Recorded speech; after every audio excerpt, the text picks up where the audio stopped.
Hey there. So today I'm talking a little bit about rejecting self. So I've heard about this before from others, this idea that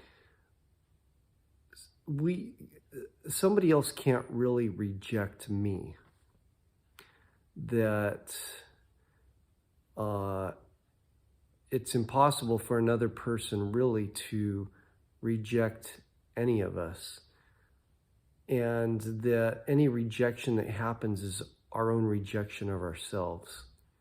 So that sounds good in theory, and logically I've understood it, but I don't think I really felt it, understood it as in having empathized with that idea until just today, this morning. I actually could see where I was rejecting myself. So usually what we think is that we have others in our lives who may react to us in a certain way that shows us that they are rejecting us. More often than not, the person isn't really rejecting us or attempting to reject us. In some cases, maybe they are, but in a lot of cases, they are just following their own path. They're going their own way, doing what's most expedient or beneficial to them in the moment, to that person in the moment. And we interpret it as rejection because it's slighting us. It's somehow they're removing themselves from our presence, or they are leaving us, or somehow not giving us what we think they should give to us. So in that way, they are rejecting us. Maybe we have a desire or need that's unmet and they are not meeting it, and we feel rejected because of that. So what came to mind for me in this regard is that if it's all based on the meaning that we attach to any action that somebody does, any action, any words that they say. It's the meaning that I attach to what those people say or do. And a lot of times it isn't even something that they've overtly done that I saw them do. Maybe I didn't even witness them doing something, but I'm thinking that I'm manufacturing this image in my mind of something that somebody is or may be doing and interpreting it as rejection. And really, the rejection is not that person doing it to me, but I am actually doing it to myself in my own imagination. Now, you could say, well, when somebody does get up and desert you, or maybe that person blatantly says, get out of my life, or I don't want to be with you, or they stomp off and don't come back. They never return. They abandon you. You could call that a form of rejection.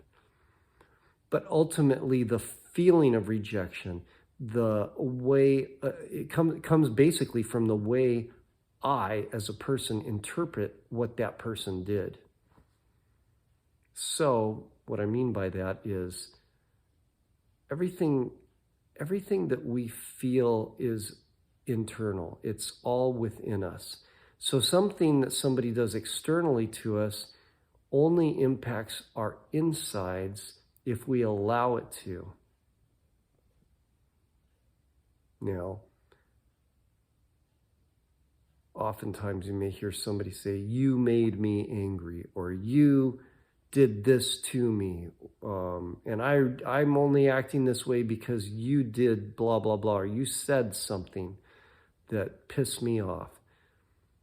But really, that person did or said something, and it matched a pattern within me that caused me to react, which was basically a trigger for something that was already there inside me.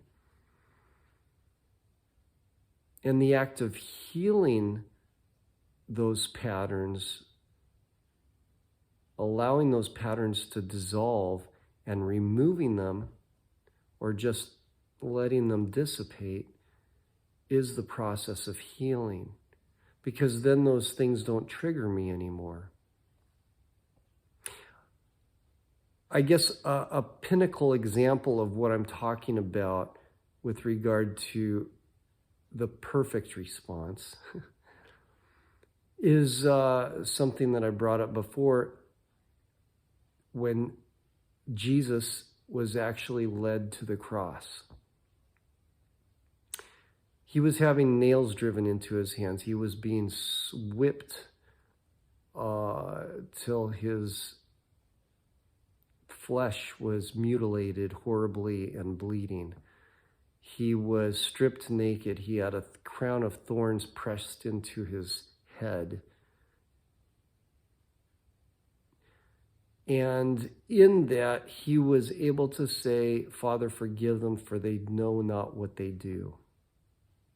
So his response to it was not a triggered response of, "I'm unworthy. I don't. I feel bad because these people are treating me so horribly. I must be worthless. I'm agonizing in pain, and these awful people are doing horrible things to me." That wasn't even on his mind. It was, these people are ignorant of what they're doing to me. They don't understand. Forgive them. Jesus did not reject himself in that moment. In the entire time that he was being beaten and humiliated and hung on the cross, he never rejected himself. He stood solid in who he was. He realized that these people weren't rejecting him. They really, that wasn't what it meant to him. It was, these people were doing things based on what they were told to do, what they were trained to do, what their patterns in their lives caused them to do. It had nothing to do with Jesus himself and who he was as a person. And because he didn't interpret it, he didn't give meaning to what they were doing to him as a rejection, he didn't feel rejected. And therefore, he was not rejecting himself. Now, if that happened to me, if I was being beaten, slapped around, somebody cussing at me and telling me what an awful person I am, or treating me as if I'm an awful person, I would probably feel rejected.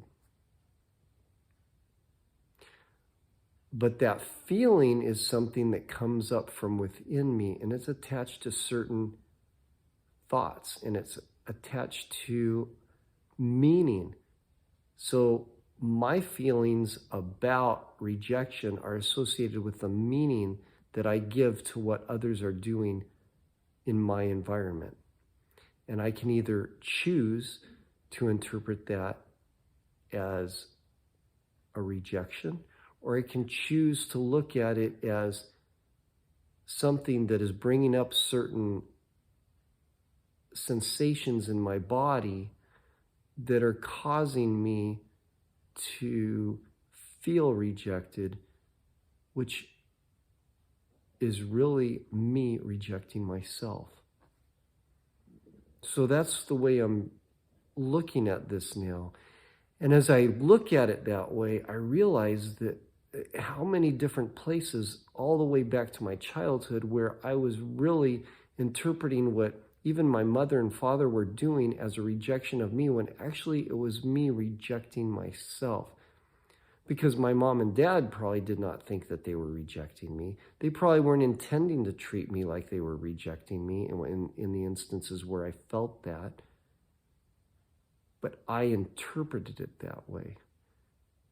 And so I was allowing these feelings to basically give me the idea that I am rejected. So it's me rejecting myself. Maybe a hard pill to swallow, but that's what we do. We reject ourselves. Others don't reject us. Really look hard at that within you. See the different areas in life where you actually felt rejected, and then ask yourself, who is really doing the rejecting here? Am I really giving somebody else the power to do this over me? Am I really allowing somebody else to reject me? Or am I really interpreting whatever it is that they're doing or saying in a way that I'm allowing an emotion within me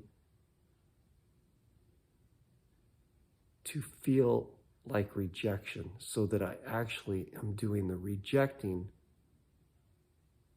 because of this emotion created within my own being? I think the key is that once you realize that you are rejecting yourself and nobody else is rejecting you, that you can claim the power over this rejection. That you realize that it isn't out of your control. Rejection is not out of my control because nobody else does it to me. Rejection is something I do to me, and therefore I can stop it. I can let it go. I can let it dissipate. I don't need to let this feeling control me and make me feel rejected. So that's what I'm leaving you with today. Merry Christmas.